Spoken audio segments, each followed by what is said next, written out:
Drveni brodovi, bez obzira što se kroz medije se puno provlači ta kao neka, ajmo reći, romantična nota oko tih drvenih broda, to je ovo, to ono, to drvo, to...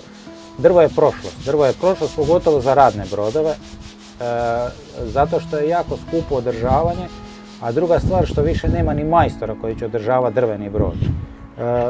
Održavati drveni brod i držati ga u dobrom stanju je jako teško. Znači, ribari dolaze dosta često, jer ako i nisu neke generalni popravci plovila, radi se i održavanje, servisiranje ribarske opreme. Prije su ribari radili sve, i sami su održavali, sami su popravljali, tako da su morali biti svaštari.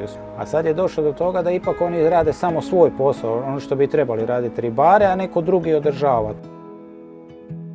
Pa bez njega ne bi mogli funkcionirati jer, evo, ne znam kamo bi išli da nije to u Senju, recimo.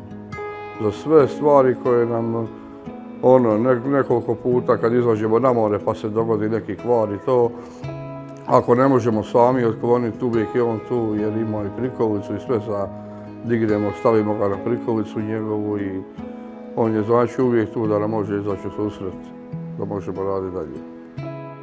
Bilo što, kakvi problemi nastupi sa tom opremom, sa plovilom, sa motorima, oni znaju gdje se mogu javiti. Skoro pa od 0 do 24 na raspolaganju, jer oni zovnu, imam kvar, hitno mi treba sutra, mora ići na more, tako da se to rješava.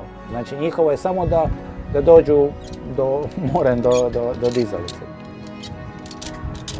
Suradnja sa Lagur Tramontanom je jako dobra i mene i samoga iznenadilo što se to sve skupa se odradilo dosta brzo. Nije ta cijela procedura, nije to dugo trajalo, tako da sam jako zadovoljan.